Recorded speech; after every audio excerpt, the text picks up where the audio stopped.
Hey, what's up guys, it's me XPC and welcome to my review of Marvel's Spider-Man Episode 4, A Day in the Life. In this episode, as Peter juggles working with Max Modell on the investigation on Harry Osborn on a project for Otto Octavius' class, meeting with Harry Osborn in a study group with Anya Corazon and Miles Morales, Spider-Man catches Black Cat in the act, breaking into Horizon High to steal the V-252, aka the Black Venom symbiote, from the Space Vault, and tries to catch her despite being hit by her bad luck abilities. Meanwhile, Raymond Warren, aka The Jackal, is rejected by Max Modell for position at Horizon High due to his accusations towards him at Empire State University. Now, with him being rejected, Raymond secretly injects a student named Alexei Sistovich with a serum hidden at the bottom of his ring. Well, he first tries to get Max by shaking his hand, but he fails at doing that because Peter decides to take him out there early, and he tries to get Peter, but he fails at that. So then Alexei decides to come in. He's like, "Hey man, what's up?" He gives him a high five, and he gets like poked in the hand. He's like, "Oh man, what the?" And then he just keeps going. But anyway, if that name Alexei Sistovich sounds familiar, that is the Rhino, who is a longtime Spider-Man villain. He's very popular, so we'll see what happens to him in the next episode. Now, first and foremost, Black Cat here is voiced by Grey Griffin, who played Catwoman in the Batman Arkham games and the Injustice games, so it seems fitting for her to play Black Cat here.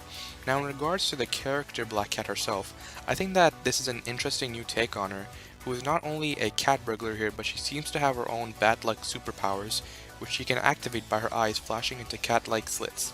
It's a bit of a stretch how Black Cat now has powers that cause bad luck, but it's actually an ability that she has in the comics. Of course, Peter's new self-designed Spider Tracer tech is still a work in progress, and he spends most of the episode working out the bugs while pursuing Black Cat.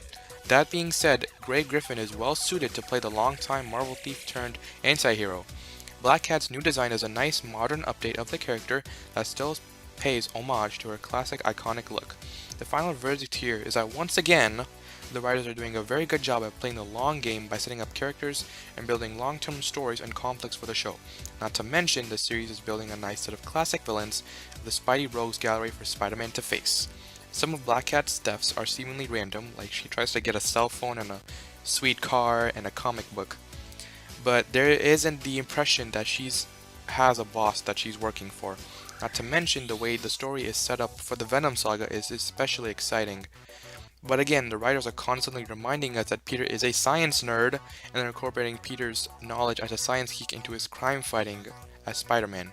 Like, there's this one scene where Black Cat uses her her bad luck superpowers to make a truck make the truck's wheels pop, and it causes the truck to crash into a couple people. But like, it's about to hit several civilians, and Peter's spider sense slows down time, and he figures out the angles of the civilians in contrast to the truck. Yeah, I don't get it either, but then he figures out the truck will hit who through those angles, and I'm just like, seriously, again with this? I didn't even understand half the things he was saying during that, little moment, but whatever. I don't, you shouldn't push the science aspect of Peter that much. Like, come on, please. I want some fighting. I don't want to see some physics equations, whatever. But anyway, I'll give this episode an 8 out of 10. I hope you'll enjoy this review, and stay tuned for episode 5's review, which should be coming very, very shortly. Thanks for watching, and I'll see you all next time. Peace out, and game on.